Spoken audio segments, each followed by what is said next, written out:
Choo choo choo choo choo choo choo choo choo choo choo choo choo choo choo choo choo choo choo choo. All aboard.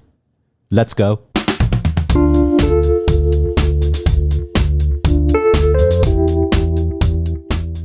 Welcome to One Topic, where we stick to one topic. My name is Autumn Fisher.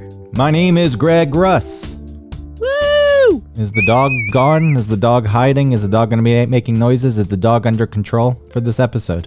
He's eating a slipper, so All right, good. like a typical dog eating a slipper. What a stereotypical beast. Typical. Yeah. Stereotypical beast. Stereotypical. All right, good. I'm glad the mongrel is under control because we had complaints. Like, oh, I can't listen to a show with the beast barking. I have not seen complaints. I've only seen one mention of it, and they said it was no big deal. Oh, well, you didn't see what I saw. Where did they? Who said what? You're lying. Oh, I have my sources. Yeah. And they said this is outrageous is the word that they used. That outrageous. Totally outrageous. Outrageous and unprofessional. Cowabunga, dude. Other podcasts would never, ever stoop to such lows. You're right. And you guys are supposed to be professionals compared to other podcasters. Other podcasters don't understand, holding the attention of an audience. I never even explained this to you. In my mind, I'm breaking the hour-long episode into quarters. Okay. And I think to myself, each quarter, how can I keep, every 15 minutes, how can I keep people entertained? And I have to make sure that each quarter lives on its own. How do you keep track of when the quarter starts and ends? I'm watching. I see the waveform here. Oh, see, I don't have that luxury. No, that's why it's my job. But, most podcasters, they just go on, they ramble. They think because they do stand up in a corner of a basement in a bar in the Greenwich Village that they're a comedian that's worth having a podcast, and they get their buddies together and they all just shoot the shit. And come on, give me a break. I think that has its place. It has its place if you're well known. Maybe if you're good, I should say. But because in my mind, with comedy at least, if you're well known, you're probably good. But then we know that's not true. Yeah, that's not always true. Yeah, but anyway. but with comedy, in my mind, it's still the purest of. You can make all the arguments you want, the current state of comedy, but it's the purest of the creative pursuits because there's still gatekeeping, but you have access to practice your craft. And if you do make it, it's because of what you practiced and presented. And most people don't get involved and try to change your act. I don't think it's pure. I think it can be full of nepotism or. No, but sure, but nepotism is part of everything. You're not wrong. But think about if you write a book. Yeah. And then an editor comes in and says, well, I don't really like the way the arc goes here. Then the things get restructured, or you write a script and then someone rips it apart. Even with music, you give it to a producer. I'm like, I have my thoughts, my ideas. You're like, no, I would like it to sound like this. Unless you're already established and you can say what you want. It's a little more difficult. Yeah. But by no means I disagree with it being the purest form. What's the purest out of all the creative pursuits? I know you'll hate this, but I really think improv is above comedy as far as pure forms of creative outlet. I don't necessarily hate that. Just most people don't make it big as improvisers. So we're not talking about success. We're talking about. Well, when I was saying that these low-level comedians shouldn't have a podcast because they're not well known, and then I was kind of backing off of that, but then I was explaining why in the first place my brain went to that spot. I see. Okay. Anyway, I'm not here to argue with you about that at all. Good. Oh my God. He was biting the printer, and I was getting him not to quietly with my foot, and then. I still don't know what you do during the radio show. Somebody needs to call the open mic, the WSB open mic. No! Don't do that, Greg. ATTN Von Hessler Doctrine. No, don't do that. If you're listening to me, don't blow me up like that. That's so mean. That would be so mean of you if you did that. When you gotta reveal it eventually. Well, that's fine, but I just don't want to hear their bullshit. Well, not there. One person's bullshit. I know, but instead I got to hear the dog's bullshit. And our listeners have to hear it. You're such an asshole. Yelp. Yelp, yelp, yelp, yelp, yelp. It's a cute pup. You sent me the video. I won't lie. Yeah, he is cute. No. He's a puppy. Give him a break. Give me a break. I had outrageous is on the back of my brain.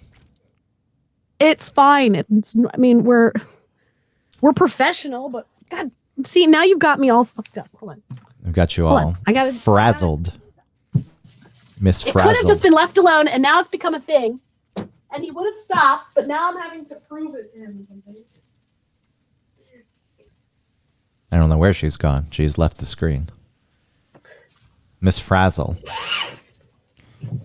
Wasn't Miss Frazzle the teacher? It could have just been left alone, and he would have stopped. But then you got me all fucked up, and now I'm messing with him. Good. Now he thinks my feet are playing with him. Good. He's biting my toes, and he's barking more at my toes. I've got you right where I want you. Mission accomplished. Asshole. Level beat. On to the next. It's not what a friendship is. Wow. I have nothing to say to that. Well, because I win. I win. It's a friendship. A friendship isn't reveling in someone's frazzledness, which is the teacher from the and Magic also School Bus. I'm trying to say it. that the teacher from the Magic School Bus was Frazzle, right? No, it was Frizzle. Never mind. Mrs. Frizz. Oh, Frizz. Hey, we got there. See, that's friendship. We got there together. Frazzle to Frizzle to Frizz. We did. We're friends again. We did it. Yep. I'm sorry. I'm still congested. I sound like shit. I sound way better than I did even just a day ago. I was miserable. I know listening to you this past week on the radio show, or even when I was on the air, I kept muting my mic because listening to you speak made me want to clear my throat. Really? Yes. I tried my best. I know you did. But even talking is making me need to go like hawk. How long has it been at this point? A week and a half? It feels like that, but it's really just been 7 days. So this is the 7th day, and I'm feeling better. So I have more energy. For most of it, I felt like I was hungover. You know, like I had sinus pressure, headaches, and it hurt my jaw and my ears. It's like the world knew, the universe knew you turned 40. Said it's time. Body breakdown now. So what a wonderful first week of a new decade. You know what? Maybe it's just being realistic. You know, like, hey, you turned 40. You're not off the hook. It's not like you're just going to ease into the rest of your life. It's going to be something just like the rest of it has been. So, yeah, and you've still got plenty of time. Plenty of time. I have ashes of my dead grandparents now. Well, it's better than ashes of my live grandparents. True. If you amputate a leg, could you get it cremated and just keep a piece of your leg? I don't know. That's a good question. Probably. It's medical waste. Yeah. But couldn't they, if you paid for it, I bet you could. I think it's an odd request, but you probably could navigate it in some way. Right. And say, no, I really want this to happen. And then you sprinkle your ashes. Like say you're an avid roller coaster rider and you couldn't ride anymore because you only had one leg. I don't think I've seen that on the sign at Six Flags. Oh, I've seen a pregnant woman, you can't ride. I've seen if you're a child or a baby, you can't ride. I haven't seen an amputees can't ride. Well, I still like the idea of going to the Scream machine and dumping the ashes all over the tracks because you're alive, but find something. The other stuff wasn't as exciting. A climber, a runner. I know you can still run, with a prosthetic, but. Well, you could just take pieces of your body one by one to different parts of the world. Well, the thing is, while you're still alive, cut off a foot, go to Paris and sprinkle your ashes underneath the Eiffel Tower. And then, you cut off up to your knee and then you go to Kilimanjaro and you sprinkle your ashes there. Well, I went to my aunt's today, and she gave me the ashes of my grandparents. She says, "Oh, before you leave, I can't forget here." Whoa. And it's a little thing. It's probably like a tablespoon, and they're mixed together. Yeah. Oh, they are? Yeah. Oh, so they'll always be together. But now I don't know what to do with it. I just put it in a closet. Is that rude? I don't. Well, you loved your hamster and you kept it in a dark bathroom. I don't know if I loved that hamster. Speaking of love, there was I didn't abuse it. It was bad. I loved my first hamster. You were a kid. It really should have been up to your parents to be like, let's get this hamster out of his hands. Well, I didn't love my the care first. for this hamster needs to be.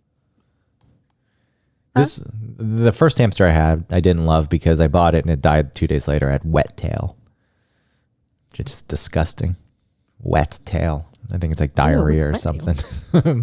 It's just not good for a hamster. And then the second one I loved a lot. It was a big fluffy thing and it was very nice. And then by this one, it was like my fifth hamster. And I just wasn't thinking because they're nocturnal. So at night they were loud in my bedroom, running on the wheel, gnawing, So I put it in the internal bathroom with no windows. And I thought, oh, they like the dark. They live in the dark. So, they're alive at night. They sleep during the day. I guess that makes sense. Yeah, but it's not good. It's not healthy. Yeah. So that poor thing. It turned into like its eyes disappeared. Yeah, I don't want to think and about its it. Ears got really big. I feel bad now. Yeah. It deserved better than I gave it. It was stupid, and I didn't have any clue of what was right and what was wrong. It's all right. That happens. I mean, it is it is kind of nature, even though we sort of distance ourselves from being part of nature, but we are. I mean, my reasoning was think of a hamster in the wild, which I don't know where the hell hamsters in the wild live, but that's a great question. I thought, oh, they probably live in a burrow, and so during the day they go in the burrow and it's dark in the burrow. And then they come out at night and it's dark, so they're not seeing much sun. Sure, that logic works for like a kid. I get it. But that thing, poor thing. Well, R.I.P. Yeah. Was it just dead one day? Yeah, it was just dead one day. Sprawled out. Died of a broken heart. Sure. Let's call it that, not neglect. Right. There you go. Well. All right. So what is this topic? Okay. Well, so you saw your family. This is a good. Yeah, I went and saw my aunt who is leaving New Jersey, and that means it'll be the last person from a family born in the Northeast will have all left. Is she going to Georgia? No, she's going to Georgia for now to live with my parents until she figures out where she wants to go. But I think she wants to go live on some island. I don't remember where, off of Florida or maybe off of Georgia. What islands can people live off of? Or live on off of Georgia? Like in Savannah? Yeah, but I don't. Jekyll? No. Jekyll's protected. Oh, it's a wildlife like sanctuary. They got the 4-H center there where I went in 5th grade. Did we all go in 5th grade? Did you go in 5th grade? Yeah. I don't know how they accommodate every school. Staggered trips. Yeah. I remember tasting the plant that sits by the dunes, and it was really salty. No shit. Like, see, it's salty. I remember seeing a sea cucumber, and they squeezed it, and the guts come out, and they say, "Don't worry, this is what it does." I said, "No, it'll have new guts soon." And then I remember its guts came out. Yeah. Normally, it just like shoots water. I thought. No. Well, maybe I'm getting it confused. There was something where it's like, yeah, that's no problem. It was more than water. Okay. Ew. And I just remember the volleyball court and the canteen. I like to go into the canteen so I could get snacks. I don't remember the canteen. I remember me and my dude friends that I was friends with then, playing a game where you like trick the other person into standing still long enough for another friend to like bend down on all fours behind them so that you can push them over. Or we would do this like pretend falling thing where you'd be walking like, oh, and you'd fall. Mm-hmm. We did a lot of that. Just Autumn and the dudes. Yep. My friends, Sean, Paris. That's not what friends do to and each other. Joey. That's not what friends do to each other. No? No, well, what I did earlier was the verbal equivalent of that, and you didn't think that was fun. You didn't think that was fun. I didn't. I'm sorry. I felt like there was venom behind it. Because sometimes, because of when I told you about baby, you were like, oh no, it's horrible. Like you did the thing that I was trying to avoid. And I thought that I was safe telling you, and then... No, you have a history of just doing things, I feel. And I'm sorry that I didn't give you the credit that you deserve, that you put thought into it and spent some time figuring out if it was the right thing. It just felt like, all right, that's a big thing. It is a big thing. I think I did both, because at some point you can't just think something to death, you have to take a gamble. And I'm really lucky. And I think about it all the time about how cool baby is and how kind of smart he is, even though he's a puppy and he's a pain in the ass. But I could have like a real anxious dog that's always scared and annoying like that, instead of just being like confident and cool and fun. I don't know. Some things never change. Well, I'm allowed to like things that are fun. I know. It's just fun. But I think the difference now is that I'm allowing myself to be annoyed that I'm having to take him out, even though it's just like a normal time to be taking him out. And I think, is this a mistake? Oh, I think it's okay. You're stuck now. But yeah, but letting myself have those feelings and thoughts instead of forcing them down and saying like, no, I'm not allowed to even consider those thoughts or consider those types of feelings, because then I'll be like admitting to myself that it was a mistake. You know what I mean? Instead of just letting myself feel those things and think them. And listen, if it did come out, if I did come through that feeling and think, oh shit, I really did make a mistake, that'd be one thing. But I just come through it and it's fine. And I don't feel like it's a mistake. I feel like a mistake right now because he won't stop biting me. Like, can you go do something else? You should put it on that balcony of yours with a bowl of kibble. Kibble. Jimmy Kibble. What if you named your dog that? Jimmy's a cool name. I have a friend who has a dog named James. I think that's such a cool name for a dog. Was that a band's name? James, the band. Oh, was it? Yeah, I'm pretty sure. James Taylor. Sweet baby James. James, rock band. I knew it. You didn't. I didn't. Who knows music? I guess you do. I do. You know a very limited scope of music. You're right. I know. Beatles, and that's about it. Yeah, just the Beatles. Beatles. The Beatles. Don't worry, we're not talking about that here. Other people, don't tune out. Don't tune out. Oh God. We're moving. We're moving into the second quarter. Oh, okay. Actually, we've been in it for a few minutes, and so you saw your family. Baby is a part of my family. Well, I went to see my aunt who was moving, and she had a lot of stuff. I came home. I've got a bin full of Christmas ornaments now. Oh. But the reason, because there are a lot of really old, cool ones, like that really fragile glass. Love those. And a lot of them were my grandmother's. And my aunt was telling me, oh, this is stuff we had on our tree when I was growing up. And I said, you don't want any of this? She said, no, I'm getting rid of fucking everything. Wow. And so she's just going to do one of those things where people come in an estate sale, I guess. And oh, they are? Just grab shit and take I'm things. kind of glad that she's doing that and she's calling it an estate sale, because anytime I go and look in an estate sale, I always feel really bad like the person's dead. I think usually that is the case, because most people when they move don't get rid of everything, but she just doesn't want to deal with it. And Yeah, so I got a turntable. Wow. I got all these Christmas ornaments. I got some Bose speakers. Ooh. I got a couple of old cameras. I got some. Oh, you love old cameras. Yeah, I think they're still functional. Awesome. But I like them when they're functional. Don't mistake me as one of these people who likes them because I like putting them on a shelf. Well, where are your cameras right now? I think that one is on my dresser, the one I use. It's in a bag, the carrying bag. Uh-huh. And then one is on top of the bookshelf, not for display. It's just because that's where it is. And then the two I got today are in the nightstand drawer near my bed. Nice. You already put them away? Good for you. Yeah, I got home and I put stuff away. And then I got some mid-century modern dishes. This is exciting stuff. But Well, your family gave you stuff. And then I got the ashes. I got some ashes. Yeah, what are you going to do with those? They're in the closet right now. I don't know.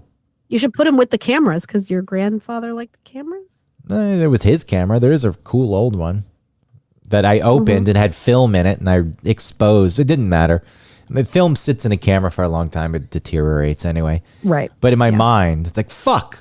I mean, this camera, I would have been afraid of that too. I'm sure he has not used this camera in 25 years. I mean, the camera's from the 50s. God knows really when the last time he used it was. The film itself looked older, but I don't know what old canisters of film looked like, so it's hard for me to gauge. But even if there were photos on there, and I knew that, and I wound it properly, then they're probably gone anyway. But no, They probably were. Now I fear, like there's this idea there was something cool to see, and I blew it. But anyway, so let's get to. I know you're trying to get us to the next point. I don't know what the topic of the show is, but you texted and said that you went out with your dad for Father's Day, and had to hide so you could cry. Yeah. So, I mean, I'm not telling any of my family this. I'm not telling my mom this because I don't feel like it's right to, I don't know, put this on her. But she listens. She's going to, I know, I might tell her. She won't listen? She won't if I tell her not to. But if I maybe I'll just like broach it and say like, this is not something I don't want to complain to her about it. Like it's her job to fix it or make her feel like she can't do anything about it. And so it hurts her to hear it. And it wasn't that big a deal. Man, if you told me not to listen, I would listen. I know, me too. Like, why? She said she'll respect it and like not do it. I think there were some sex episodes or something that I But excuse me, I told her not to listen to. Yeah, but she didn't. You've never said anything really out there. Oh. Okay. I'm sorry. I still have this like cough, so I'm drinking things in the middle of talking. So this is what happened. Really, in the scope of things, it's nothing. In that moment, it brought out, I'm just prefacing it, it brought out a lot of the insecurities that I feel, and also the disappointment that I feel in my relationship with my dad. So where'd you go? We went to, so we're walking up. I said, I want to take him to barbecue because I know he'll like it. What's the barbecue joint? Mission Barbecue, which is just the chain, Oh. As we were walking up, I was like, hey, you want to go to Outback? Because it was right next door. He was like, no, it's too expensive. I was like, I'll buy it. I'm buying. I'll buy you a steak. He was like, no. Like, all right. So then. I like that it was, no, it's too expensive instead of, it's Outback. No. Right. Not that Outback's bad, I guess. That bread. No, I mean, if you just get a steak, who cares? You get that hot bread that's soft like a pillow. Ooh, I like that brown bread. It's brown. Yeah, I love that. That brown Why is bread. it brown? I don't know, because of the illusion that it's healthy. It's wheat. It's whole wheat. I don't think it's not whole wheat. Whole wheat bread isn't brown like that. It's pumpernickel. Yeah, it's pumpernickel or something. Anyway, so it's just always like no sense of adventure, like no honey wheat fun. Sorry, it was honey wheat. Okay, so we're walking in, and he gets to Mission. Yes, to Mission Barbecue. Okay, so but you're saying sense of adventure, no fun. Why didn't you offer something a little more? I did. exciting? I said to you, I'll take you to Outback. So in your mind, that was the adventure. No, I'm not saying that. I'm just saying like overall, it's an overall feeling of just like, no, nothing out of the ordinary for me. I can't handle it. So he goes to Mission a lot. No, dude, please. Okay, I'm not trying to be obtuse on purpose. I'm just thinking that exploration to me, like there's comfort, and Outback is something people are comfortable with because they know it, they've been. And Mission sounds like the same thing, even though I've never been. But you told me it's a chain. Yeah, it is familiar, and so when you're disappointed, there was no exploration. That's why I'm asking. I thought, oh, maybe you found some hole in the wall place that was kind of a secret and off the beaten path. But I knew that if I took my mom to a place like for Mother's Day, I took her to this place in Annapolis that I really liked.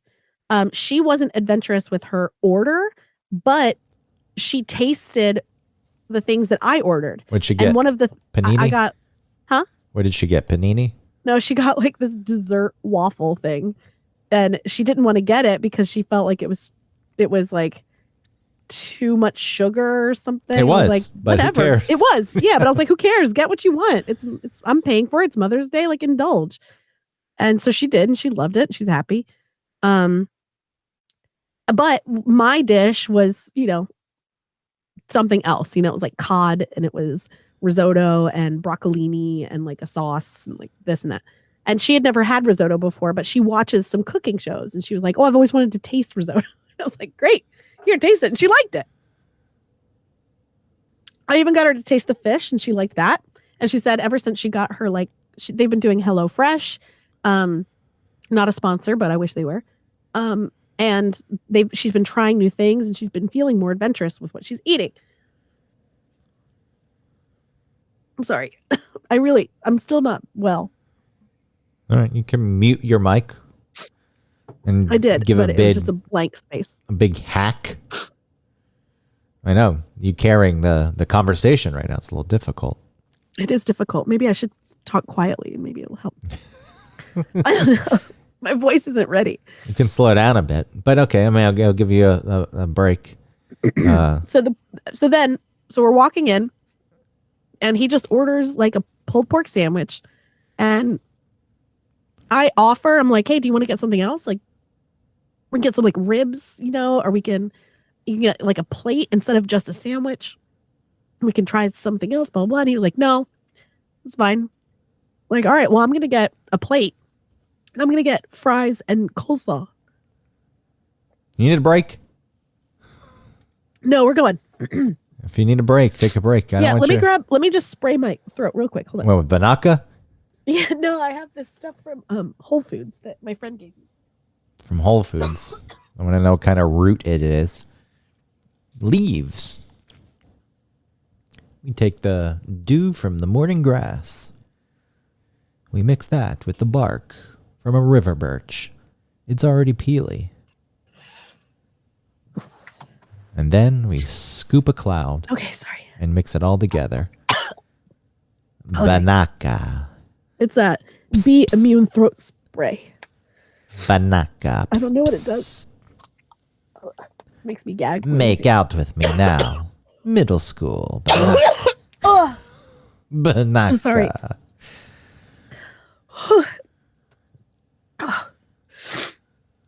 Damn, it's crazy. Like, I thought I was feeling so much better, and I am, but you're gone. Your voice is gone. There's no way to continue this, I don't think, right now. All right, I'll finish my story, and then we'll... No. We're going to take a little break here, okay. And we'll be right back after this word from our non-sponsor.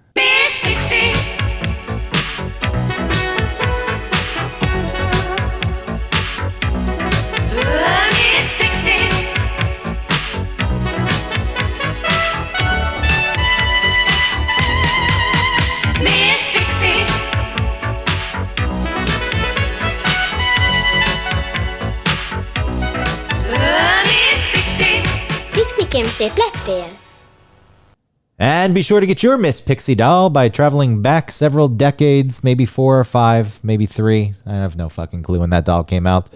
And you'll have to go to Scandinavia to get it. All right, how's your throat? I think it's better. I'm going to relax. You're getting worked up. You were thinking about how your dad just wanted that pulled pork sandwich, even though a pulled pork sandwich is very delicious. And, if I went to a barbecue place, I'm not derailing what you're saying. I understand that this is representative of something bigger, but the pulled pork is pretty delicious. Nothing wrong with that. I think before I was talking the way that I would talk, and I think I need to be a little bit more protective. So that's what I'm going to do now. Protect the voice. Oh, okay. Why is my mother calling me? Anyway. She's such a Karen. Okay, I know. Poor mom. Poor mom. What? All right. Continue. Okay. The point is, we're sitting down. We're making a little bit of chit chat, and there's a lull. And so I start telling him about my thoughts right now on dating, which is conflicting for myself because I'm feeling sometimes lonely and wanting a person. But when I think about the work that would be involved in attaining and retaining someone in a relationship, I feel like it's homework and I don't want to do it. Well, we talked about this too a few episodes ago. I don't remember what it was called. So anyway, I'm telling my dad. I think it was Date Autumn, will ya? I'm telling my dad this kind of thing. And he says, well, I mean, you're 40. I'm like, yeah. And he said, well, it's only going to get worse. I was like, worse? He said, yeah. I mean, he said, the people, like the pool of people that you have to choose from is getting, worse and worse. And you're 40. It's only going to get worse. I mean, am I wrong? I was like, no, but maybe I won't need any. And I know I said, so am I just adrift and like grabbing at any life preserver I can? He's like, no, you shouldn't settle. So I think what he was truly going for was like, he didn't want me to settle. And he does, he doesn't care if I ever find, if I'm in a relationship, or he doesn't feel like, oh, you need a man. But his mindset was like, just not very optimistic or helpful.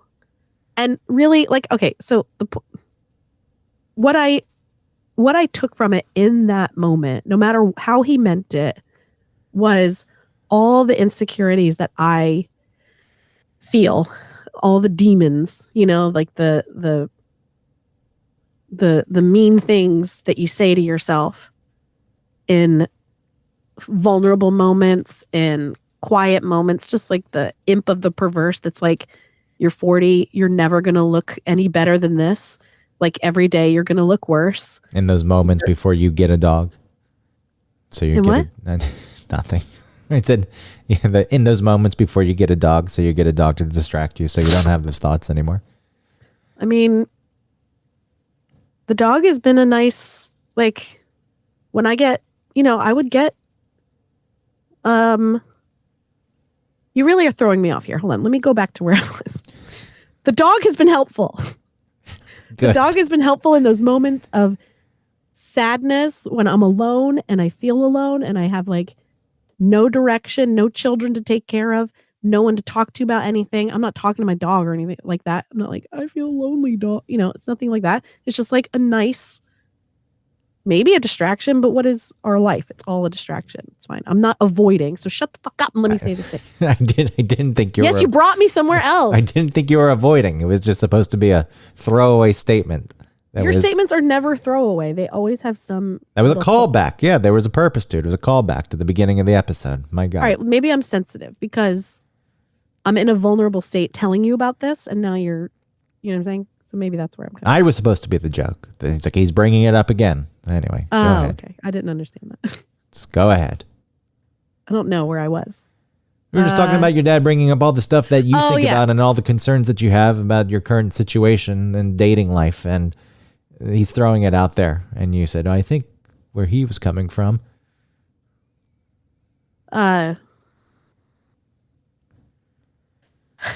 Where he was coming from, I don't think he meant it to be the place where I took it. Just like a second ago when you said the thing about the dog, like I took it somewhere else. So maybe it is me. And that's fine, but that's just what's happening. You know, in that moment, I felt so sad. I feel sad now. What about it?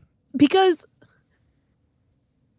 I don't need I don't go to my dad for I wasn't going to him for advice, you know, and I wasn't thinking like, oh, I'll tell him this and he'll help me through it or anything. I was just making small talk and like filling him in on what's happening. And did he ask or did you just start bringing it up? no, I just brought it up. And he just said the thing that like cut down to like the darkest part of how I feel, where you're 40 years old, you're never going to look any better. You're not getting any better. You're a mom and you look like it. Just, I'm telling you all the dark things that I think sometimes, you know, like it's not that dark, but you know, just the things that make me feel like shit, you know, that I sometimes.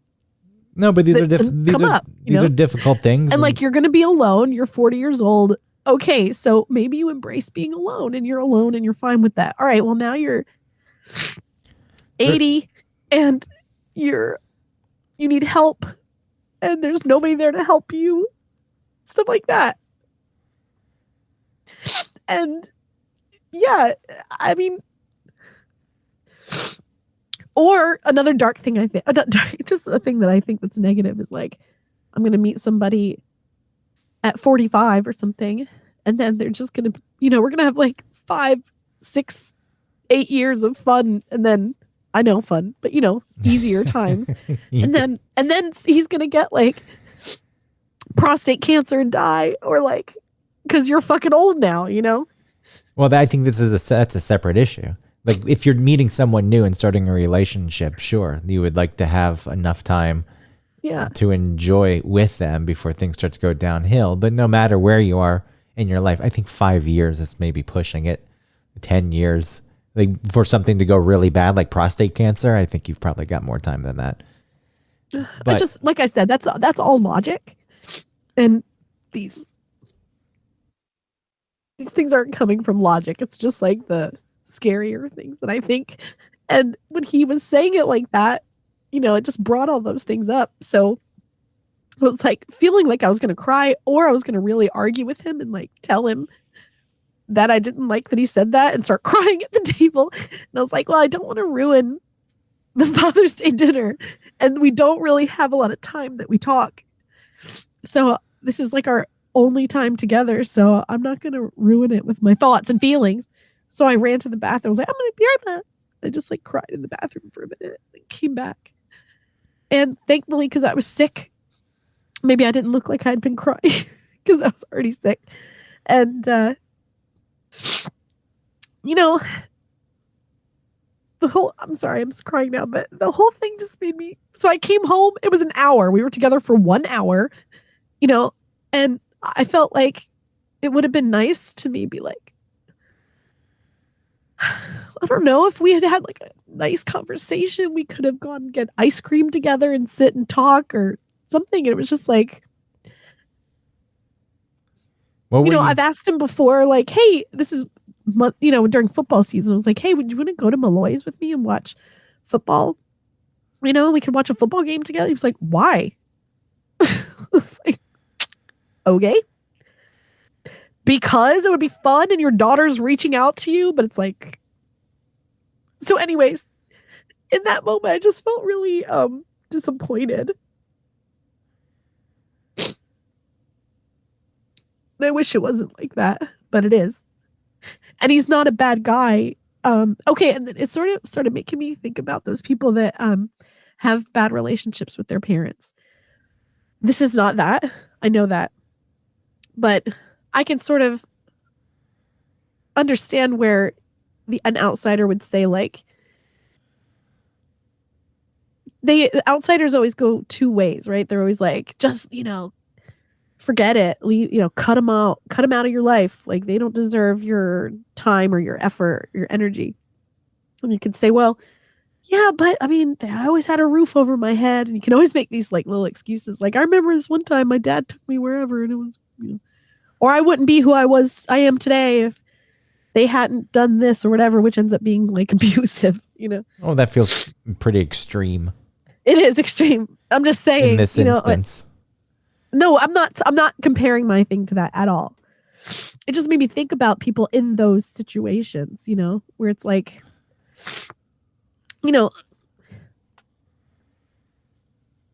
for me, what is my relationship with my dad?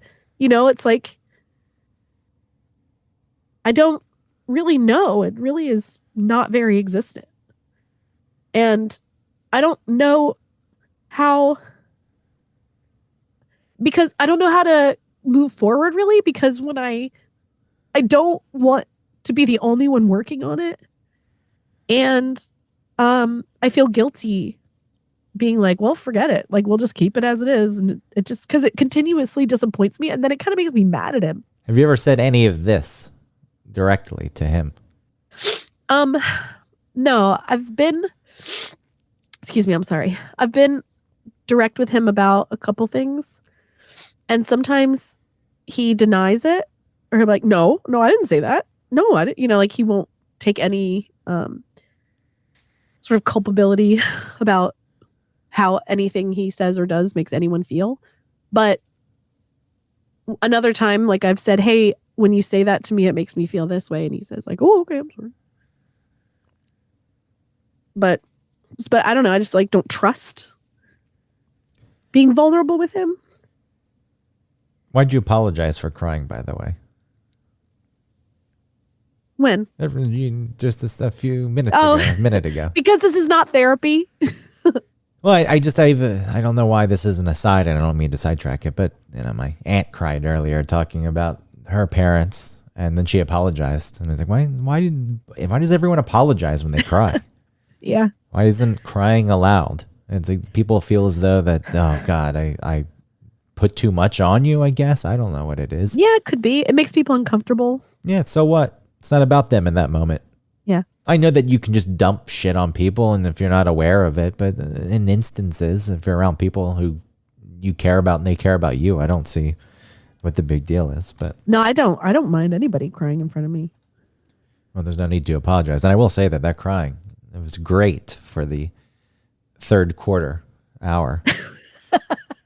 It was good stuff. It's carrying us into the last quarter. All right. So now it feels like we'll never recover. Right. So in a plot, right, a movie plot, it has to we're at the worst part. We're in the third act. So now we have to miraculously make it through. Yeah, this isn't a movie though. I think now that you can have the cool down period that takes you out. I mean, going back to your conversation with your dad, in bringing up your dating life, what were you hoping to get out of it? You said you were just trying to fill him in, but like in an ideal situation, how would that conversation have gone? Yeah, because I was thinking about that too, because, I don't need him to lie to me, but he also doesn't have to bring up like the worst thing. Well, shit, that's as if you're not aware. And also, right. It is tough because everything you say is true on some level that conflicts with how you're feeling currently about dating, which is you're not into it. But it feels more pressing because it's not, I mean, you do have time, but the way our society is structured and set up, sure, I guess this kind of exists. But, I guess my aunt is coming up a lot today. She's 67 now, but I mean, she's been dating 50s, 60s. It's possible. It's not like it's a thing that doesn't exist, and it's not just going to shut down. Right. You can meet a person at any point. though I understand the fear that comes along with aging, and sure, as a woman and a mother, all of that is real. But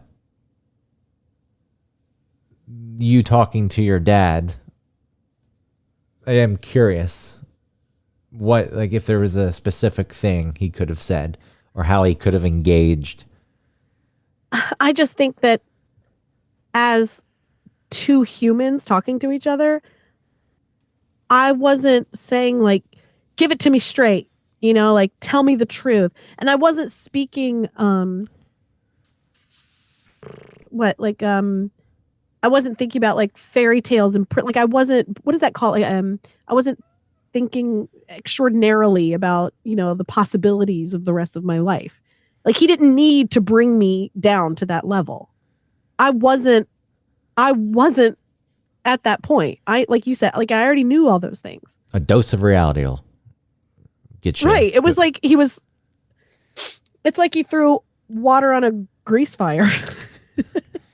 He thinks it's helpful, but it actually just made it worse. I mean, there's certainly instances in life where something big is happening. You've been through all the worst case scenarios, and you want someone, even if it's a bit baseless or simplistic, but you just want someone to tell you, it's like, yeah, I understand that, and it'll be all right. Yeah. He did end up saying that because I think he knew that I was like, what the fuck? Because I kind of got quiet. I was like, well, because then I was like, don't cry. And it, like I said, internalize like fighting about like, should I just be honest with him, like, or don't fuck up this moment, whatever. But there was a lot of play too. It's like you have your feelings about yourself, yeah, and your dating life, but also your relationship with your dad, and you're hoping to get something else out of it, and you're getting none of it. Yeah. And that's why I asked if you ever told him directly any of this stuff. And I know that it's difficult and it may not take, but I guess it would be worth a shot. You have nothing to lose. Yeah, you're right. It could be difficult. Again, if you say it and you get a reaction similar, or sorry, and then maybe I would regret it when he dies, like that I didn't say anything. Well, I mean, yeah, maybe I should try it. Ugh, it's a lot of work. It is a lot. Yeah. I don't know why. I don't think he knows how to do it. Well, that's what I was going to say. I don't know why he has trouble with it. Like the capacity. I don't want to say it's not there, but it's buried. Oh, yeah. Well, he's probably pretty stunted emotionally. And I think he's really anxious, but he was like, I did what he did, where it was like, nope, everything's fine. Me? Worried? No. Well, the thing you're calling me out on being worried, that's not me being worried. That's just me talking. That's why he likes his routine. Mm-hmm. I think outside of the routine is makes him uncomfortable. And it makes anyone uncomfortable if you get outside of your routine. But yeah, so much. But he has like barely any capacity to like that. So, I mean, my mom wanted to go to the beach, and she didn't want to bring dad with her because all he was going to do was sit up in the room and watch TV like you would at home. And that ruins her time though at the beach. Well, she just feels like, well, what's the point? I mean, does she go to the beach alone? She does. Okay. She would. I mean, if she wasn't going to the beach at all because she didn't want to go alone and wanted him to go, I feel as though at least going with him, so she gets to go to the beach and he just sits inside and watches TV. At least. But it's like, all right, let's get him out. Let's go. We're going to go to the boardwalk, right? And he just like walks around the boardwalk and doesn't really engage. And so you feel like, oh, like he wants to leave. He doesn't really want to look at anything. He doesn't want to really be there. Probably. I mean, maybe he does. There's no telling. He's not communicating anything except nothing. Right. And then except pleasantness. You're like, are you all right? He's like, yeah, I'm fine. But like, he doesn't, like I say, he doesn't engage in anything. And so he's just like someone you're dragging along to stuff. And The thought of your life probably really freaks him out. If he's putting himself in your shoes. yeah. I'm sure it really makes him uncomfortable. Like you said, that for a long time you were similar in that, no, everything's fine. It's all good. What are you talking about? Yeah. Moving out of that and pushing yourself and doing hard and scary things. Think of him doing that kind of stuff. Yeah. I mean, I think that he had more of a capacity for stuff like that, but now, especially just being older, and we've talked about that too, about getting older and sort of your mindset and how that atrophies, and you just like dig your heels into what makes you feel comfortable, and then you can never be uncomfortable ever again, and therefore never grow outside of that point. Like, he's already, like, being older, he's experiencing that on top of, never trying to explore anything about himself or anything about his past or anything that might have affected about who he is or the relationship he has with my mom. Like, just no. Anyway, so me going through something, and I guess this sounds weird, but I feel like I've surpassed my parent, like my mom, my dad, and as far as growth as a human, and I feel bad that he hasn't. I feel like disappointed that he hasn't. Like, you expect your parents to be like, I guess, a little bit better. I know that everybody goes through that thing where their parents become just humans, and they are. They're allowed to be, and he's allowed to be whatever he wants. But I'm trying to grow and change, and like you said, I think that I could muster up the courage to have a serious conversation with him, but I really don't think that he could do it. I don't think he may not be able to. It'd probably be very frustrating, but at least you could say you tried at that point. Yeah. Even if you knew 100% that you weren't going to get what you wanted, I still feel as though it's important to at least have tried. I need to know. I need to figure out for myself what to expect or like curb my expectations for what that conversation would mean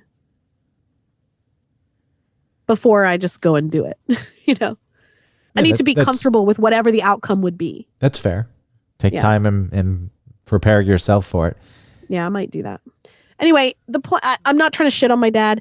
Like, he went to a garage sale today and he saw a robot vacuum that's also a mop, and he bought it for me. It was like $20. He's like, "Hey, I got you that robot vacuum." I was like, "Oh, cool. I saw that." Cause I told him about the garage sale. Like, yeah, I saw that. I just didn't get it because I already have one that's not a mop, but he's like, "Oh yeah, I got it for you. All right, just come back, pick it up." Okay. He clearly cares. He does. And I love him. And they've been there and they've done so much for me, but like I said, on an emotional growth level, looking at his life and the life that he's leading is just like so disappointing. I just wish there was more for him, because I don't know, there's more to this life than what he's doing. No matter what age you get to, if your parents are around too, I think there's always this idea that maybe they have advice or know something. Mm-hmm. And, the spot you're in, I think it is a little more difficult. You say that you've outgrown them, and getting my mom is still willing to explore, and like, she's not good at it, but she's smart about it. Like, huh? Yeah, but she's open to it, and she's open to it. Yeah. Curious about it. Mm-hmm. Which is great. You can maybe even sometimes take the lead on it and help her along the way. But, wanting even just comfort on the level that you're at right now and not being able to get it because you're at a different point, it's a difficult thing. And then especially, you know, I was discussing with him relationships, with men, and he is the male figure. So, yeah, it was a hard thing to feel from him in that moment. Please, so many other people have horrible dads that do horrible things and say horrible things to them. This is nothing. But for me, in this, and in this it's allowed capacity, I know. it felt something. I felt something about it. I know there's always a need to preface that but there's no reason to dismiss what you're feeling. Right. Just because other people have it worse. I just want to say, I guess, that it is out. Like, I understand that my stuff is small compared to others, but it's just, it doesn't change the fact that I felt it. I don't think you implied otherwise ever. Yeah. So. But, people listening sometimes don't think about that. It's like, you're complaining. Well, that's a shame. Yeah. Hopefully our audience isn't that. It's a shame that people's subjective experiences do matter. I agree. There's certainly a self-centeredness that can come into play when you aren't aware of the rest of the world or other things other people may be going through. And you're always just throwing your problems out there and bothering people with them. And then maybe in that instance, if you're crying, you should apologize because it's all you're ever doing. But like those girls on My Sweet 16 who were crying because they didn't get the right color car. Exactly. Yeah. It's nothing. I worry that my thing looks like that to someone else. Nothing. It's nothing even close to that. Yes. It's just spoiledness. Yeah. And, what you're going through is a hard, difficult thing. We've talked about it plenty, but to make changes in your life and doing it in your late 30s, yeah, it poses a lot of questions, a lot of blanks. And when you start filling those in, you're going to sometimes fill them in with the worst case scenario. Right. And then I'm thinking of the elderly that I will eventually become as the people of this specific generation that is old now. Maybe our elderly will be like not as lame. Maybe. Yeah. Maybe not. I mean, they didn't go through World War II or like Vietnam. No, they didn't. No, they went through like TikTok. I don't understand what you're saying going through something like that makes you lame when you're old. No, it just might make you like not as, like I talked about, like as open to change and to things that are challenging and different. Maybe the millennial, Gen Z, elderly, geriatric set will be a little bit more, just different, Sometimes I think you take a lot of shit, though, for what you've decided to do with your life. Or at least there's not as much support as one would hope. Maybe I'm wrong about this, but I do think about, especially on the radio show, comments that are just thrown out there constantly that seem to be ramping up for some reason. Maybe because they know, like, I can laugh at it. I think there's some truth, like insight into, when I say truth, I mean insight into actual feelings. Like, why did she do that? Yep. Why would she make a decision to get divorced at that age to a person who was nice? Yeah. He was nice. Why would she? But to me, all of that makes sense for someone to think on the outside. And that's fine for someone to think. And someone not in my place still may, if I explain it, still may not understand, and that's fine. Well, it feels like it could be isolating. Yeah, I feel real alone. Yeah. Not as alone now because I've got the baby. Yes, you've got sometimes that's nice. You've got the barking beast. I know. Look, he quieted down. He was just upset that I stopped playing with him. You I did. was playing with him. I was throwing the stuff down the hall. He was running, catching it, and getting it. And then I was like, bye. He was like, what the fuck? We're still playing. Well, there we are. We're at the end. I'm sorry. Oh, well, no. Oh, That was, that was real time oh, boy. thought process. Oh, boy. Thanks, everybody, for listening. I'm Just sorry cry. for feeling. Yep, just cry. You know what? If you need to cry, just cry. I am sorry that I have any emotion and any concern and any anxiety and any worry. I apologize for being human. Yep. Sorry if I give you shit for being anxious. Who, me? Yeah, Do you give me shit for being anxious? a little bit. Because when the thing starts spinning and you're worried that it's gonna fail, the recording isn't gonna work properly, and you're like, oh my. You Yeah, it freak out a little bit. started pinwheeling on me. I didn't know what was going to happen. I thought that it would just crash and we would lose everything. Right, but I give you shit for that. So I'm sorry. I should just let you feel it. Just like you let me feel sad. Oh my God, you're overreacting. Anyway, thanks everybody. Feel your feelings, let it out. It feels good to go through them. Not in the moment, but afterwards. It's good to get it out. It's good to talk about things. Talk about anything you need to talk about with your friends, your family, or anything. Be brave and do it. Even if Support our they're sponsor. Yeah, even if they have no clue and can't comprehend what you're saying. Yeah. Reach at out. least you tried, I guess. Reach out. Support our sponsor, hoffandpepper.com. One topic 15, 50% off. Go do it. Bye.